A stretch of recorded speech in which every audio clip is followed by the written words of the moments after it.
মক্কার এক সম্ভ্রান্ত পরিবারে জন্মগ্রহণ করেন তালহা রাদিয়াল্লাহ। ছোটবেলা থেকেই তিনি ছিলেন বুদ্ধিমান, সত্যবাদী এবং কোমল হৃদয়ের মানুষ। ব্যবসার কাজে তিনি প্রায়ই দূর দেশে যেতেন। একবার তিনি যখন সিরিয়ায় গিয়েছিলেন, তখন এক খ্রিস্টান পাদ্রী তাকে বললেন, তোমাদের শহর মক্কায় খুব শীঘ্রই একজন নবী আসবেন, যদি তুমি তাকে পাও তবে তার অনুসরণ করো। এই কথা তার হৃদয়ে আগুনের মতো জ্বলে উঠল। ইসলাম গ্রহণের সেই অবিস্মরণীয় মুহূর্ত। মক্কায় ফিরে তিনি জানতে পারলেন প্রফেট মুহাম্মদ সাল্লাল্লাহু আলাইহি ওয়াসাল্লাম ইতোমধ্যে নবুয়াত ঘোষণা করেছেন। তিনি দেরি না করে চলে গেলেন হযরত আবু বকর রাদিয়াল্লাহের কাছে।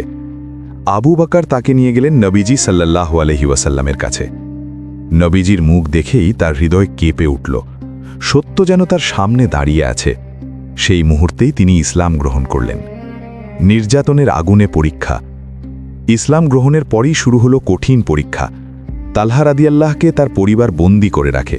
তাকে মারধর করা হয়, শিকল দিয়ে বেঁধে রাখা হয়, শুধু ইসলাম ছাড়ানোর জন্য। কিন্তু তিনি বললেন, আমি আল্লাহকে পেয়েছি, এখন আর কিছুই আমাকে ফিরিয়ে নিতে পারবে না। এই দৃঢ়তা তাকে বানিয়ে দিল ইসলামের প্রথম দিককার মহান সাহাবীদের একজন। উহুদের যুদ্ধ ইসলামের ইতিহাসে এক ভয়াবহ দিন। যখন যুদ্ধের মোড় ঘুরে যায়, অনেক সাহাবী ছত্রভঙ্গ হয়ে পড়েন। তখন নবীজি বিপদের মধ্যে পড়ে যান। সেই মুহূর্তে তালহা রাদিয়াল্লাহ নিজেকে ঢাল বানিয়ে দাঁড়িয়ে গেলেন। শত্রুর তীর, তরবারি সব কিছু নিজের শরীরে নিতে লাগলেন, শুধু নবীজিকে রক্ষা করার জন্য। তার শরীরে একের পর এক আঘাত পড়ছিল। তার হাত প্রায় অবশ হয়ে গিয়েছিল, রক্তে ভিজে গিয়েছিল পুরো শরীর। তবুও তিনি দাঁড়িয়েছিলেন। নবীজি তখন বলেছিলেন, আজ যে তালহাকে দেখবে সে যেন একজন শহীদের দিকে তাকাচ্ছে। এই দিনেই তিনি পেলেন উপাধি জীবিত শহীদ।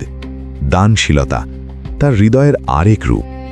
তালহা রাদিয়াল্লাহ শুধু যোদ্ধা ছিলেন না, তিনি ছিলেন অসাধারণ দানশীল। একদিন তার কাছে অনেক অর্থ এলো। রাত হয়ে গেল, কিন্তু তিনি ঘুমাতে পারছিলেন না। তার স্ত্রী জিজ্ঞেস করলেন, আপনি ঘুমাচ্ছেন না কেন?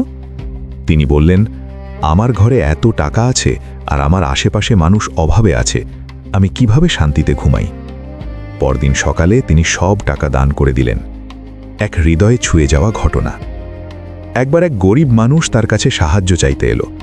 তালহা রাদিয়াল্লাহ তাকে শুধু সাহায্যই করলেন না, বরং নিজের জমির একটি বড় অংশ তাকে দিয়ে দিলেন। লোকটি কাঁদতে কাঁদতে বলল, আমি শুধু একটু সাহায্য চেয়েছিলাম। তালহা রাদিয়াল্লাহ হাসলেন, আল্লাহ আমাকে বেশি দিয়েছেন, আমি কম দেব কেন? জান্নাতের সুসংবাদ।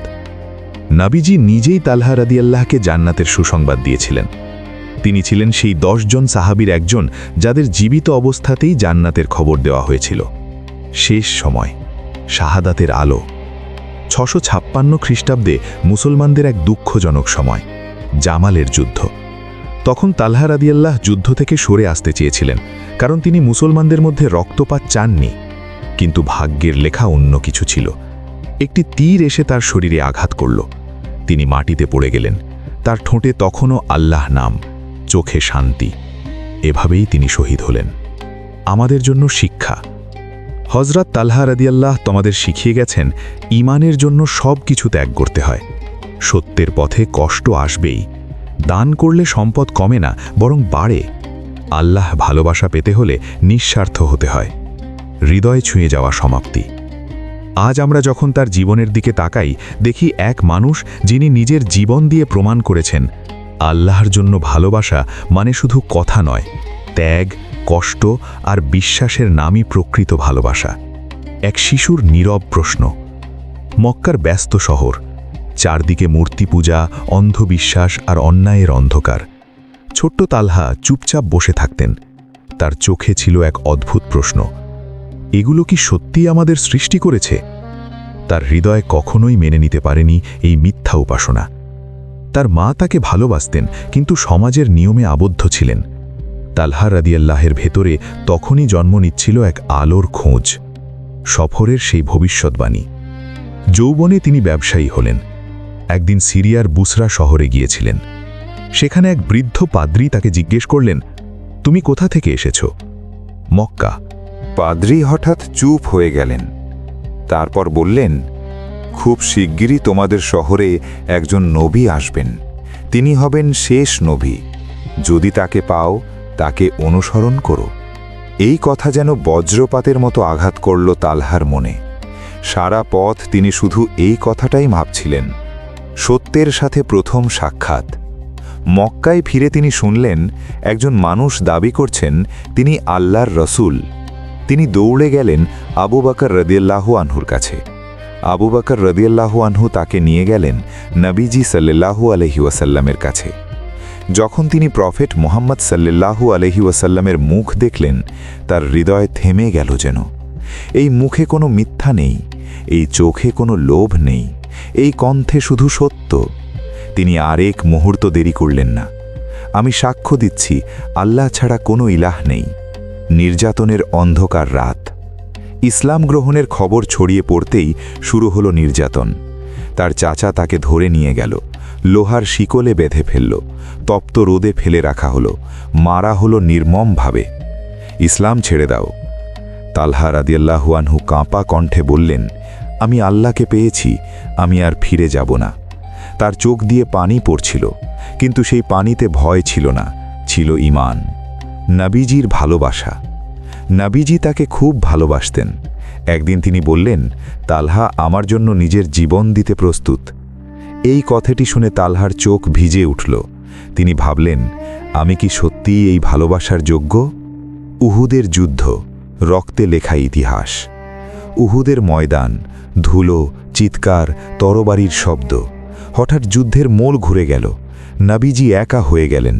তালহা রাদিয়াল্লাহু আনহু ছুটে এলেন, নিজেকে ঢাল বানালেন। একটি তীর এসে তার হাতে লাগল, আরেকটি কাঁধে, আরেকটি বুকে। রক্ত ঝরছিল, তবুও তিনি থামেননি। হে আল্লাহ, আমার প্রাণ নিন, কিন্তু রসূলকে রক্ষা করুন। তার হাত অবশ হয়ে গেল, তবুও তিনি দাঁড়িয়েছিলেন। নবীজি বললেন, আজ তালহা নিজের জীবন দিয়ে আমাকে রক্ষা করেছে। এক নিঃস্বার্থ হৃদয়। এক রাতে তার ঘরে প্রচুর টাকা এলো, সবাই ঘুমিয়ে পড়ল, কিন্তু তালহা রাদিয়াল্লাহু আনহু ঘুমাতে পারলেন না। তিনি কাঁদতে লাগলেন। তার স্ত্রী জিজ্ঞেস করলেন, কি হয়েছে? তিনি বললেন, আমার ঘরে এত কিছু, আর আমার পাশের মানুষ ক্ষুধার্ত। পরদিন সকালেই সব দান করে দিলেন। দরিদ্র মানুষের কান্না। একজন দরিদ্র মানুষ তার কাছে এলো, আমার কিছু দরকার। তালহা রাদিয়াল্লাহু আনহু তাকে শুধু টাকা দিলেন না, নিজের জমি দিয়ে দিলেন। লোকটি কাঁদতে লাগল, আমি এত কিছু চাইনি। তালহা রাদিয়াল্লাহু আনহু বললেন, আল্লাহ আমাকে বেশি দিয়েছেন, আমি কম দেব কেন? জান্নাতের সুসংবাদ। একদিন নবীজি বললেন, তালহা জান্নাতে যাবে। এই কথা শুনে তিনি চুপ হয়ে গেলেন।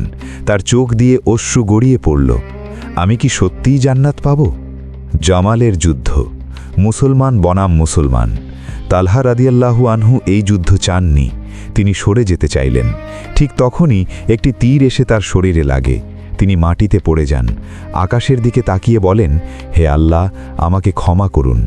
তার চোখ বন্ধ হয়ে যায়।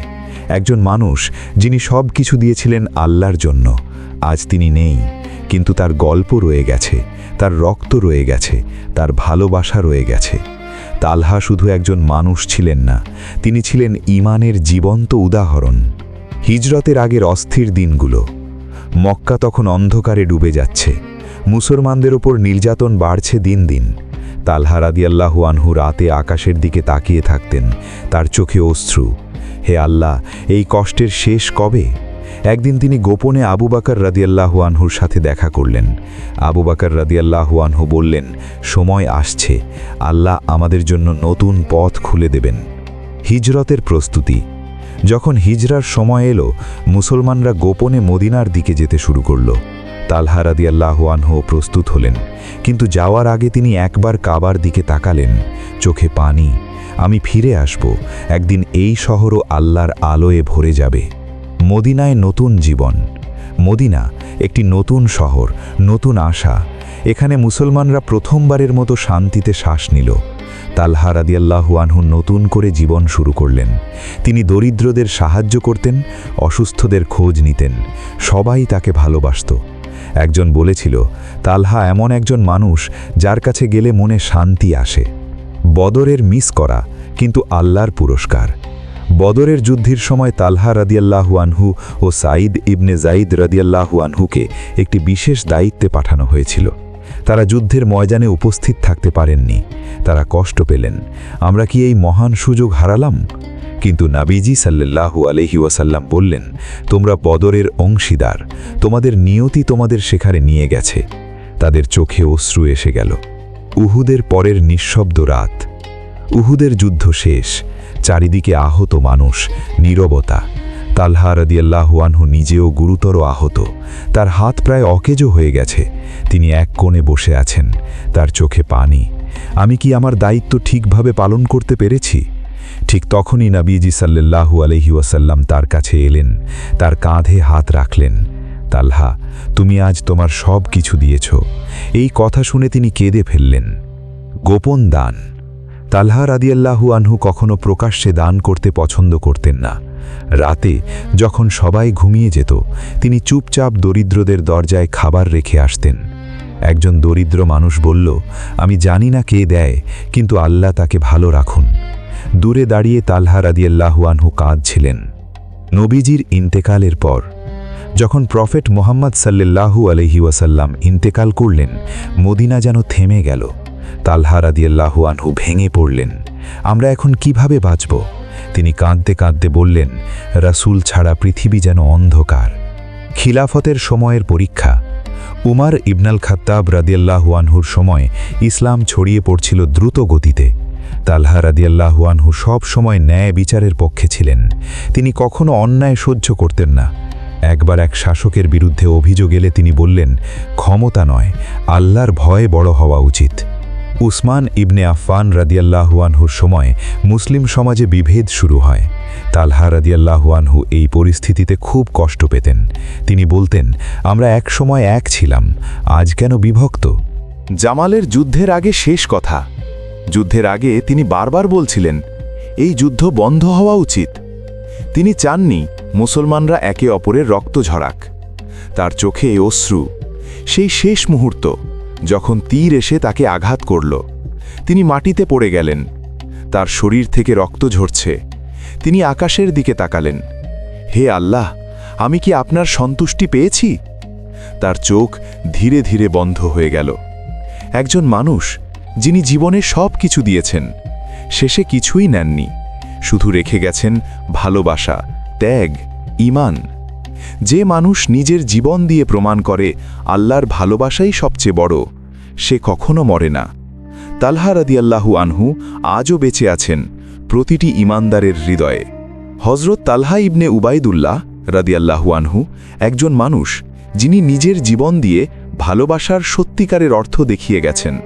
উহুদের রক্তাক্ত ময়দান থেকে শুরু করে জীবনের শেষ মুহূর্ত পর্যন্ত তিনি শুধু একটাই জিনিস প্রমাণ করেছেন, আল্লাহর জন্য ত্যাগ করলে কখনো হারতে হয় না। এই শেষ অধ্যায়ে আপনি দেখবেন একজন সাহাবীর শেষ নিঃশ্বাস, একটি তীরের আঘাতে থেমে যাওয়া এক মহান জীবন, আর সেই শেষ কথাগুলো যা শুনলে আপনার হৃদয়ে কেঁপে উঠবে। হে আল্লাহ, আমি কি আপনার সন্তুষ্টি পেয়েছি? এই প্রশ্ন শুধু তালহা রাদিয়াল্লাহু আনহুয়ের নয়, এটা আমাদের সবার জন্য একটি জাগরণ। আপনার হৃদয়ে যদি ঈমানের একটু আলো থাকে, যদি আপনি সত্যিকারের ভালোবাসা অনুভব করতে চান, তাহলে এই ভিডিওটি শেষ পর্যন্ত দেখুন। হয়তো এই গল্প আপনার জীবন বদলে দিতে পারে। ভিডিওটি ভালো লাগলে অবশ্যই লাইক, কমেন্ট ও সাবস্ক্রাইব করুন, কারণ একটি শেয়ার হয়তো আরেকজনের হেদায়েতের কারণ হতে পারে।